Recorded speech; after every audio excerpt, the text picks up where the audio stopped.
Fuji. Alors il a fallu prendre cette montagne, scier le sommet, pour avoir quand même une plateforme sur laquelle on a pu placer des télescopes. Ce sont 4 télescopes, chacun a un miroir de 8 mètres de diamètre. Quand vous prenez votre miroir de télescope, que vous regardez par là ou que vous regardez par là, il est posé différemment, et la gravité a un effet, ça le déforme. Et ceci déforme les images. En plus, il y a le vent qui va, qui vient. Et donc, le VLT a un système qui corrige chaque fois la forme du miroir, disons, à peu près 1 ou 2 fois par seconde, pour que les images soient plus claires. C'est ce qu'on appelle l'optique active.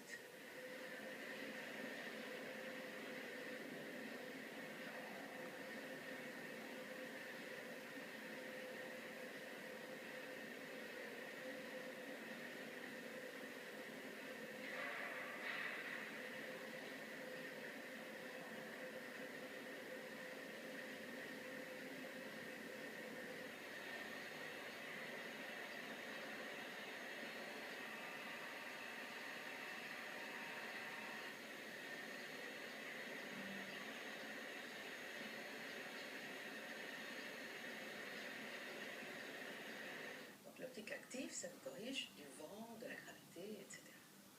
Mais, ça ne permet quand même pas d'atteindre avec ce télescope des images avec une résolution dans le ciel qui sont le mieux que l'on peut faire avec un télescope de cette taille. Et ceci pourquoi? Parce que vous avez évidemment entre le télescope et le ciel, vous avez notre atmosphère dans laquelle il y a de la turbulence. Quand on veut aller au maximum des images, il faut quand même le corriger. Et ça, on le fait avec un autre miroir que l'on ajoute dans les instruments, qui corrige des effets de la turbulence dans l'atmosphère. Alors ça, c'est l'optique adaptative.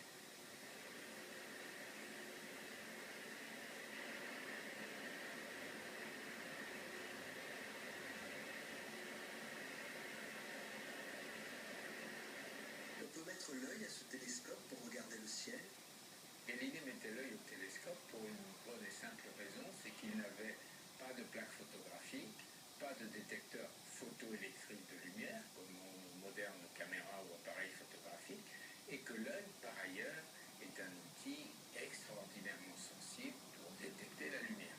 Il est rare qu'on mette l'œil derrière un de ces immenses télescopes, c'est même pas recommandé car ils ont une capacité de collecter la lumière telle que même en regardant une étoile brillante comme Sirius ou Vega, eh bien on serait très rapidement ébloui comme si on avait regardé le soleil en face. C'est la lumière des étoiles qui se reflète dans le miroir du télescope. Et le miroir fait l'image de l'étoile sur une caméra ou sur autrefois une plaque photographique.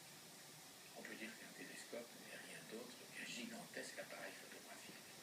Vous faites aussi de l'interférométrie, ces télescopes fonctionnent ensemble.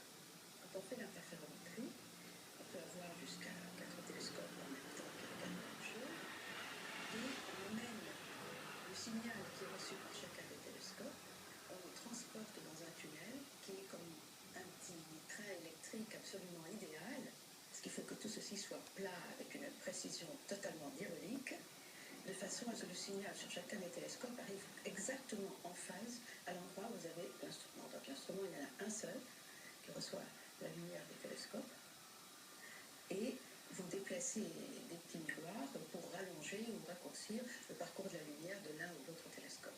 Finalement, tout ça arrive complètement en phase à l'instrument, vous mélangez tout, ça vous donne un signal qui a une forme de ce genre, donc nous appelons ça des franges, ça ressemble tout à fait à un peigne. De la forme de ces franges, de leur largeur, nous pouvons tirer des informations sur la structure de l'objet que regardons au ciel.